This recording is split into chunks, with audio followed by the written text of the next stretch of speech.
Auzubillahi minasyaitonirrajim. Saya mohon perlindungan dengan Allah daripada syaitan yang direjam. Dengan nama Allah Maha Pengasih lagi Maha Penyayang. Ayat 190 surah Baqarah. Dan perangilah kerana agama Allah akan orang-orang yang memerangi kamu, dan janganlah kamu menceroboh kerana sesungguhnya Allah tidak suka kepada orang yang menceroboh. Dan bunuhlah mereka di mana saja kamu dapati mereka, dan usirlah mereka dari tempat yang mereka telah mengusir kamu. Dan fitnah itu lebih besar bahayanya daripada pembunuhan. Dan janganlah kamu memerangi mereka di sekitar Masjidil Al-Haram sehingga mereka memerangi kamu di situ. Oleh itu, kalau mereka memerangi kamu, maka bunuhlah mereka. Sesungguhnya balasan bagi orang-orang yang kafir. Kemudian jika mereka berhenti memerangi kamu, kerana sesungguhnya Allah Maha Pengampun lagi Maha Mengasihani. Dan perangilah mereka sehingga tidak ada lagi fitnah, dan menjadilah agama itu semata-mata kerana Allah. Kemudian jika mereka berhenti, maka tidaklah ada pemusahan lagi melainkan terhadap orang-orang yang zalim. Bulan yang dihormati itu ialah dengan sebab membalas pencabulan dalam bulan yang dihormati, dan tiap-tiap perkara yang dihormati itu, jika dicabuli, ada balasannya yang seimbang. Oleh itu, siapa yang melakukan pencerobohan terhadap kamu, maka balaslah pencerobohannya itu seimbang dengan pencerobohan yang dilakukannya kepada kamu. Dan bertakwalah kamu kepada Allah serta ketahuilah sesungguhnya Allah beserta orang-orang yang bertakwa. Dan belanjakanlah kerana agama Allah. Janganlah kamu sengaja mencampakkan diri kamu ke dalam bahaya kebinasaan. Dan baikilah dan sempurnakanlah ibadat haji dan umrah kerana Allah. Maka sekiranya kamu dikepung, sembelihlah dam yang mudah didapati, dan janganlah kamu mencukur kepala kamu sebelum binatang dam itu sampai di tempatnya. Maka sesiapa di antara kamu sakit atau terdapat sesuatu yang menyakiti di kepalanya, hendaklah ia membayar fidyah, iaitu berpuasa atau bersedekah atau menyembelih dam. Kemudian apabila kamu berada kembali dalam keadaan aman, maka sesiapa yang mahu menikmati kemudahan dengan mengerjakan umrah hingga masa ibadat haji, dia menyembelih dam yang mudah didapati. Kalau ia tidak dapat, maka hendaklah ia berpuasa 3 hari dalam masa mengerjakan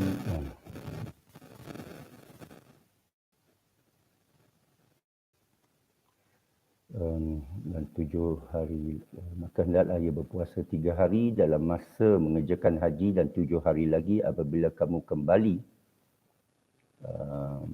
Semua itu 10 hari cukup sempurna. Hukum ini ialah bagi orang yang tidak tinggal menetap Masjidil Haram Mekah. Dan hendaklah kamu bertakwa kepada Allah, dan ketahuilah bahawasanya Allah Maha berat balasan siksanya terhadap orang yang melanggar perintahnya. Haji itu ialah beberapa bulan yang termaklum. Oleh yang demikian, sesiapa yang telah mewajibkan dirinya ibadat haji itu, maka tidak boleh mencampuri isteri, dan tidak boleh membuat maksiat, dan tidak boleh bertengkar dalam masa mengerjakan ibadat haji. Dan apa jua kebaikan yang kamu kerjakan adalah diketahui oleh Allah. Dan hendaklah kamu membawa bekal dengan cukupnya, kerana sesungguhnya sebaik-baik bekal itu ialah memelihara diri dari keaiban meminta sedekah, dan bertakwalah kepadaku, wahai orang-orang yang berakal. Tidaklah menjadi salah kamu mencari limpah kurnia dari Tuhan kamu dengan meneruskan perniagaan ketika mengerjakan haji. Kemudian apabila kamu bertolak turun dari padang Arafah, maka sebutlah nama Allah di tempat Masyar al-Haram dan ingatlah kepada Allah dengan menyebutnya sebagaimana ia telah memberikan petunjuk hidayah kepadamu. Dan sesungguhnya kamu sebelum itu adalah dari golongan orang-orang yang salah jalan ibadatnya. Selain dari itu, hendaklah kamu bertolak turun dari tempat bertolaknya orang ramai dan beristighfarlah kamu kepada Allah. Sesungguhnya Allah Maha Pengampun, lagi Maha Mengasihani. Kemudian apabila kamu telah selesai mengerjakan amalan ibadat haji kamu, maka hendaklah kamu menyebut-nyebut dan mengingati Allah sebagaimana kamu dahulu menyebut-nyebut datuk nenek kamu, bahkan dengan sebutan yang lebih lagi. Dalam pada itu ada di antara manusia berkata, Tuhan kami, berilah kami di dunia, kebaikan di dunia. Orang-orang ini diberikan kebaikan di dunia dan tidak ada baginya sedikit pun kebaikan di akhirat. Dan di antara mereka pula ada yang berkata, Tuhan kami, berilah kami kebaikan di dunia dan kebaikan di akhirat dan peliharalah kami dari azab neraka. Mereka itulah yang akan mendapat bahagian yang baik dari apa yang telah mereka usahakan dan Allah amat cepat hitungannya. Dan sebutlah kamu akan Allah dalam beberapa hari yang tertentu bilangannya. Kemudian sesiapa yang segera meninggalkan Mina pada hari yang kedua, maka ia tidaklah berdosa. Dan sesiapa yang melambatkan meninggalkan Mina, maka ia juga tidaklah berdosa. Kejadian dosa itu ialah bagi orang-orang yang bertakwa. Dan hendaklah kamu bertakwa kepada Allah. Dan ketahuilah sesungguhnya kamu akan dihimpunkan kepadanya. Dan di antara manusia ada orang yang tutur katanya mengenai hal kehidupan dunia menyebabkan engkau tertarik hati dan ia bersumpah dan mengatakan bahawa Allah menjadi saksi atas apa yang ada dalam hatinya padahal ia adalah orang yang amat keras pemusuhannya kepadamu.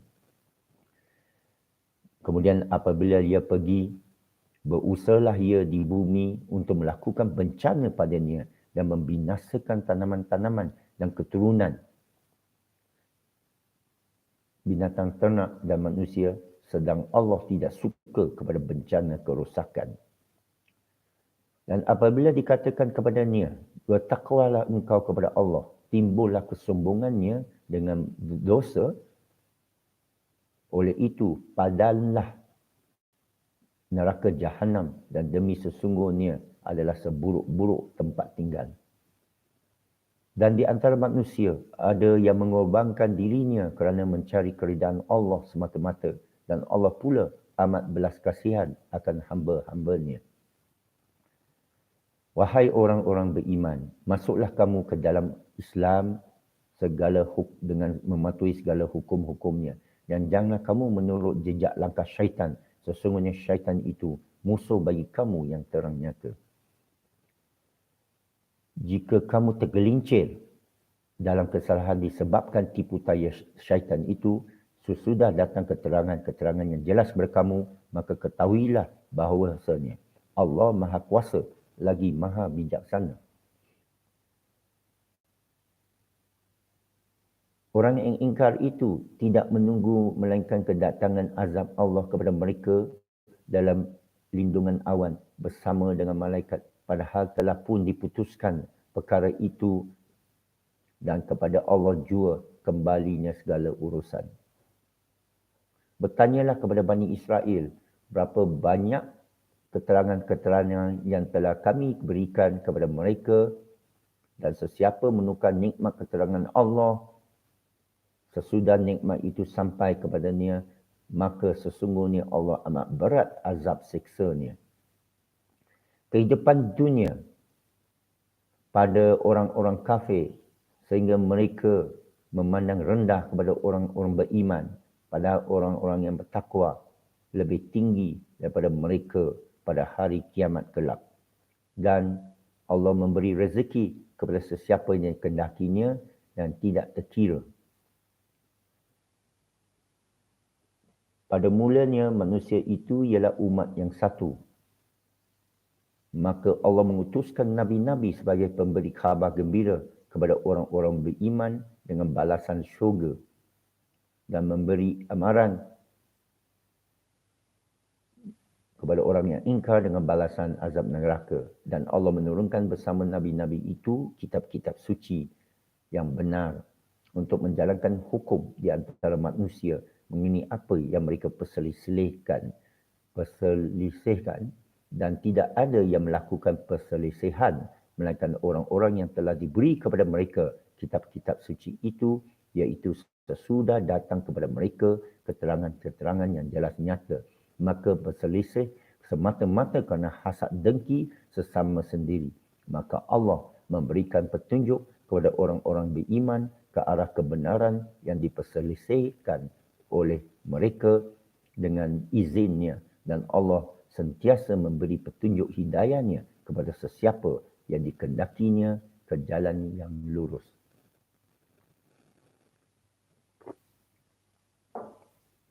Adakah patut kamu menyangka bahawa kamu akan masuk syurga padahal belum sampai kepada kamu seperti yang telah berlaku kepada orang yang terdahulu daripada kamu?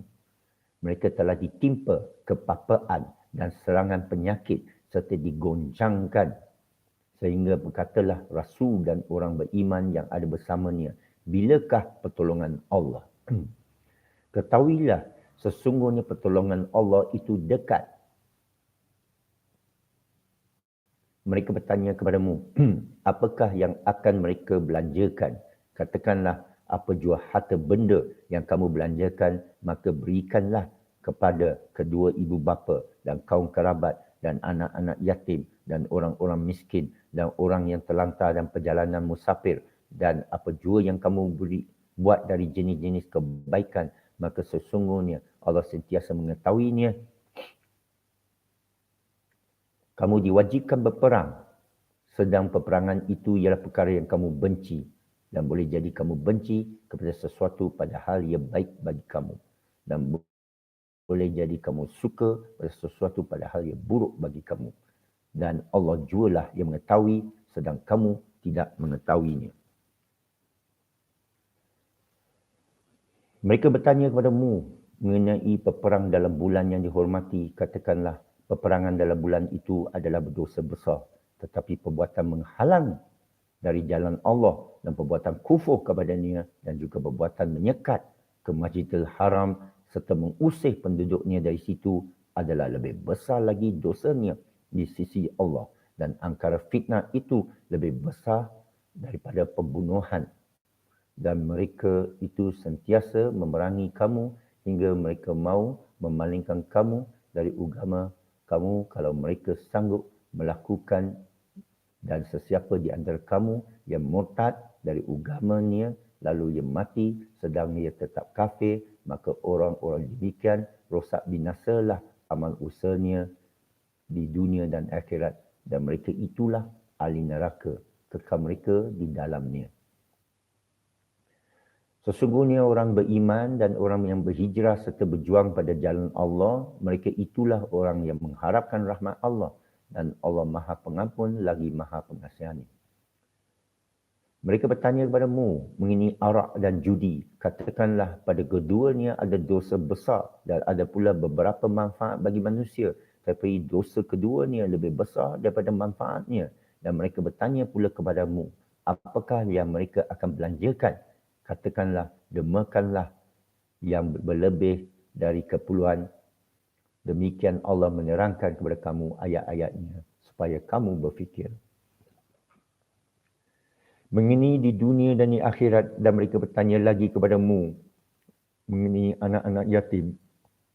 Katakanlah, perbaiki keadaan anak-anak yatim itu amatlah baiknya.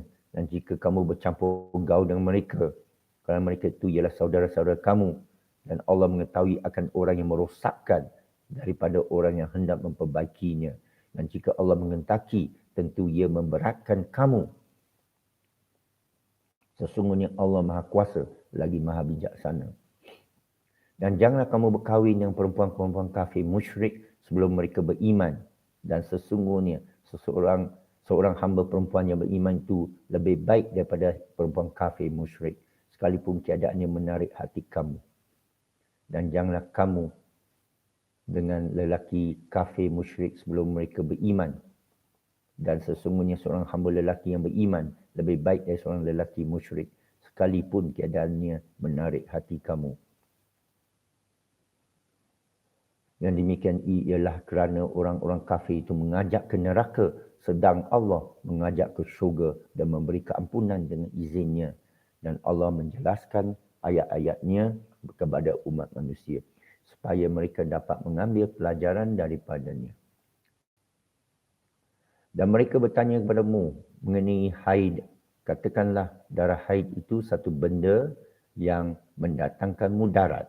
Oleh sebab itu, hendaklah kamu menjauhkan diri dari perempuan dalam masa datang darah haid itu. Dan janganlah kamu hampiri mereka sebelum mereka suci. Kemudian apabila mereka sudah bersuci, maka datangilah mereka menurut jalan yang diperintahkan oleh Allah kepada kamu. Sesungguhnya Allah mengasihi orang-orang baik yang banyak bertaubat dan mengasihi orang yang sentiasa mensucikan diri.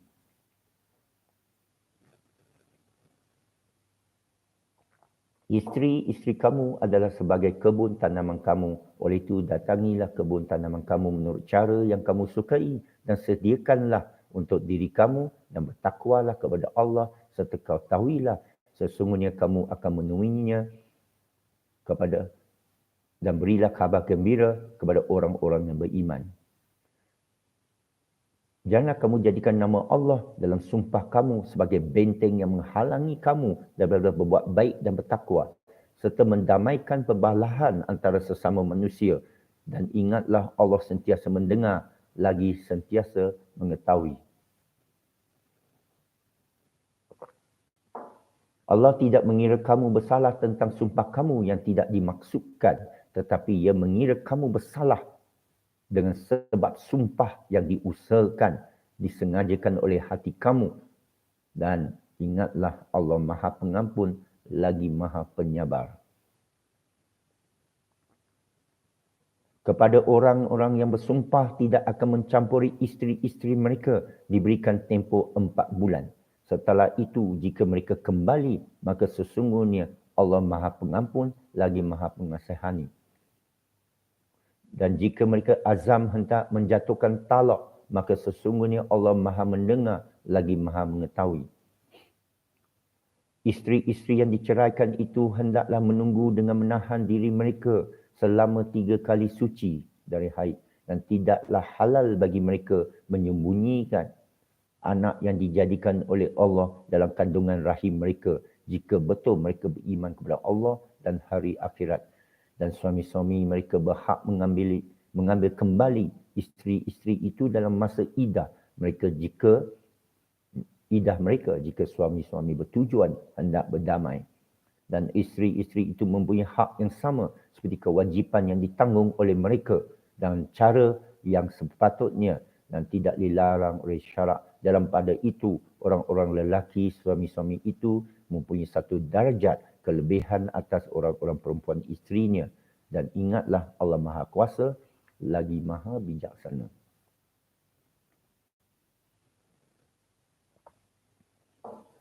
Talak yang boleh dirujuk kembali itu hanya 2 kali. Sesudah itu, bolehlah ia rujuk dan memegang terus isterinya itu dengan cara yang sepatutnya atau melepaskan, menceraikannya dengan cara yang baik. Dan tidaklah halal bagi kamu mengambil balik sesuatu dari apa yang telah kamu berikan kepada mereka, kecuali jika keduanya, suami isteri, takut tidak dapat menegakkan aturan-aturan hukum Allah. Oleh itu, kalau kamu khawatir bahawa keduanya tidak dapat menegakkan hukum Allah, maka tidaklah mereka berdosa mengenai bayaran tebus talak yang diberikan oleh isteri untuk menebus dirinya dan mengenai pengambilan suami akan bayaran itu. Itulah aturan-aturan hukum Allah, maka janganlah kamu melanggarnya. Dan sesiapa yang melanggar aturan-aturan hukum Allah, maka mereka itulah orang-orang yang zalim. Sesudah diceraikan 2 kali itu, jika diceraikan pula bagi kali yang ketiga, maka perempuan itu tidak halal lagi baginya sesudah itu sehingga ia berkahwin dengan suami yang lain. Sebab itu kalau ia diceraikan oleh suami baru itu dan habis iddahnya, maka berdua suami lama dan bekas isterinya tidaklah berdosa untuk berkahwin mas kahwin semula. Dan jika mereka kuat menyangka akan dapat menegakkan aturan-aturan hukum Allah, dan itulah hukum Allah diterangkannya kepada kaum yang mau mengetahui dan memahaminya. Apabila kamu menceraikan isteri-isteri kamu, kemudian mereka habis tempoh iddahnya, maka bolehlah kamu pegang mereka, rujuk dengan cara yang baik atau lepaskan mereka dengan cara yang baik. Dan janganlah kamu pegang mereka dengan maksud memberi mudarat kerana kamu hendak melakukan kezaliman terhadap mereka, dan sesiapa yang melakukan demikian, maka sesungguhnya dia menganiaya dirinya sendiri. Dan janganlah kamu menjadikan ayat-ayat hukum Allah itu sebagai ejek-ejekan dan permainan, dan kenanglah nikmat Allah yang diberikan kepada kamu, dan kenanglah apa yang diturunkan kepada kamu, iaitu kitab dan ilmu hikmah untuk memberi pengajaran kepada kamu dengannya, dan bertakwalah kepada Allah, serta ketahuilah sesungguhnya Allah Maha mengetahui akan tiap-tiap sesuatu. Dan apabila kamu menceraikan isteri-isteri lalu habis masa iddah mereka, maka janganlah kamu menahan mereka daripada kahwin semula dengan bekas suami mereka apabila mereka bersetuju sesama sendiri dengan cara yang baik. Demikian diberi ingatan dan pengajaran dengan itu kepada sesiapa di antara kamu yang beriman kepada Allah dan hari akhirat. Yang demikian adalah lebih baik bagi kamu dan lebih suci. Dan Allah Maha mengetahui akan apa yang baik untuk kamu sedang kamu tidak mengetahuinya.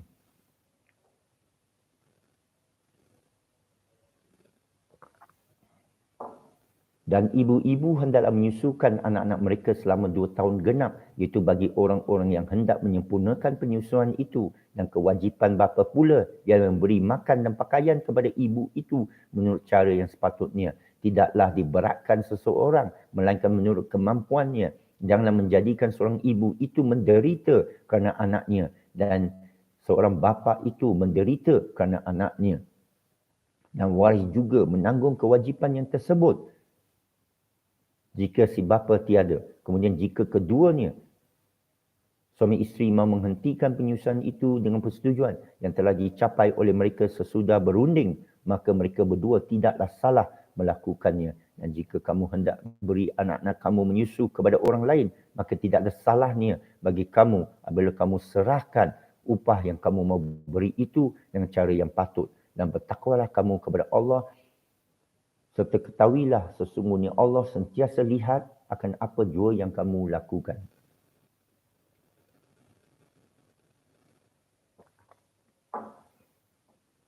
Dan orang-orang yang meninggal dunia di antara kamu sedang mereka meninggalkan isteri-isteri, hendaklah isteri-isteri itu menahan diri mereka selama 4 bulan 10 hari.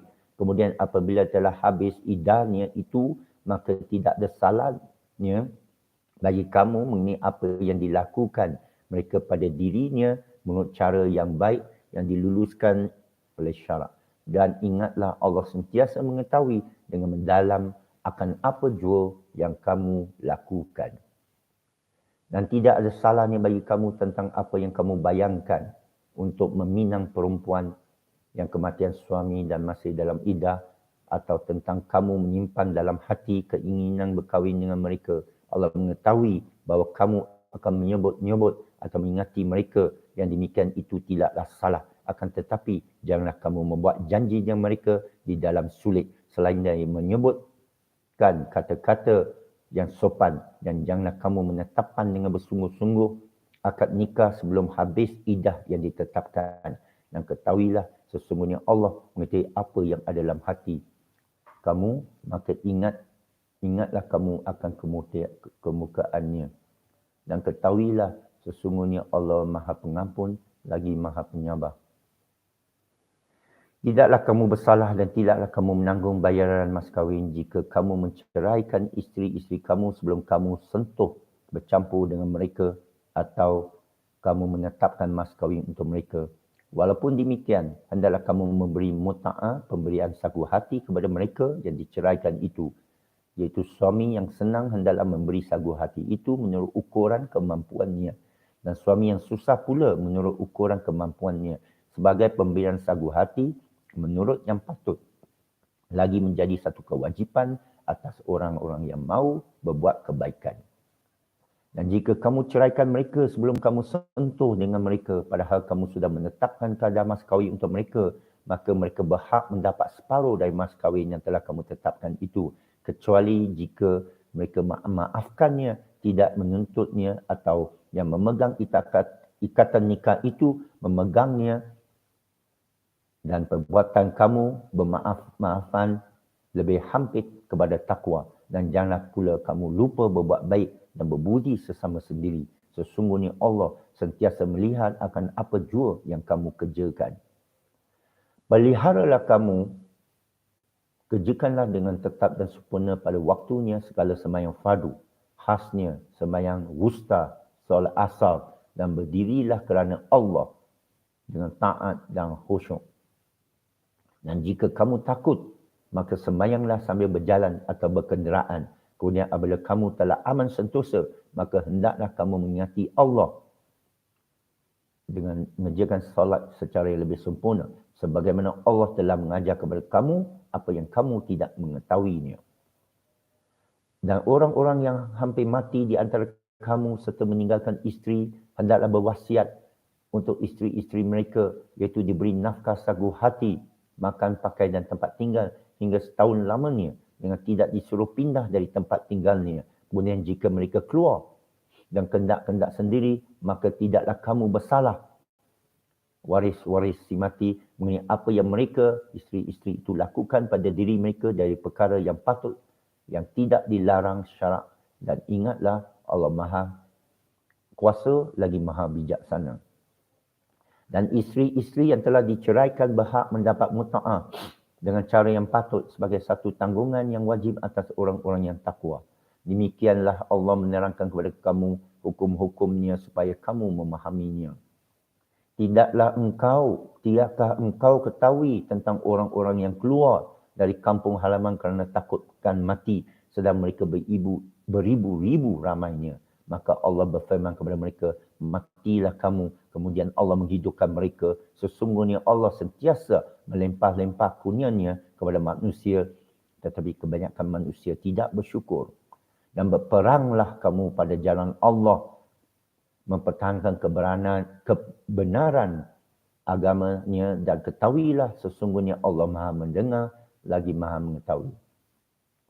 Siapakah orang yang mau memberikan pinjaman kepada Allah sebagai pinjaman yang baik, supaya Allah melipat gandakan balasannya dengan berganda-ganda banyaknya. Dan ingatlah, Allah jualah yang menyempit dan yang meluaskan, dan kepadanya lah kamu semua dikembalikan.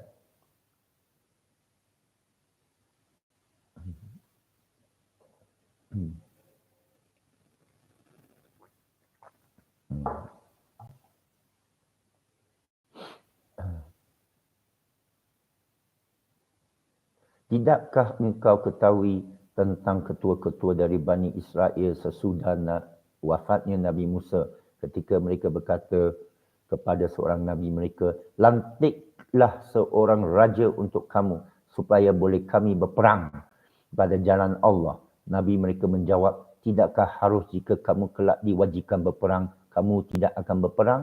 Mereka berkata, mengapa pula kami tidak akan berperang pada jalan Allah, sedang kami telah diusir dari kampung halaman kami dan dari anak-anak kami. Maka apabila perang itu diwajibkan atas mereka, mereka membelakangkan kewajipan itu kecuali sebahagian kecil dari mereka, dan Allah Maha mengetahui akan orang-orang yang zalim.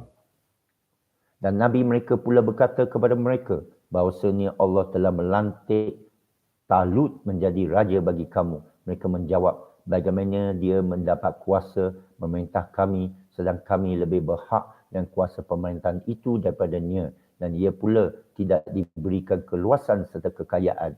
Nabi mereka berkata, sesungguhnya Allah telah memilihnya Talut menjadi raja kamu dan telah mengurniakannya kelebihan dalam lapangan ilmu pengetahuan dan kegagahan tubuh badan.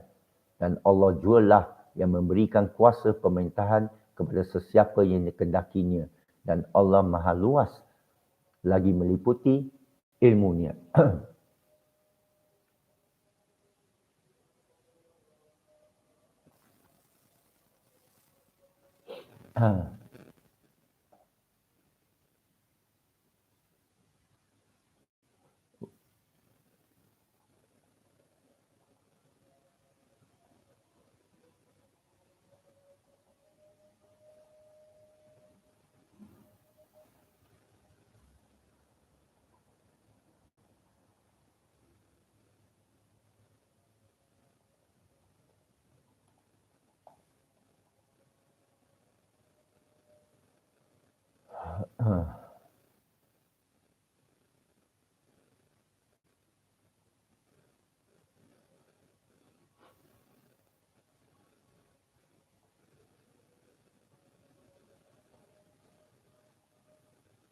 Subhanallah.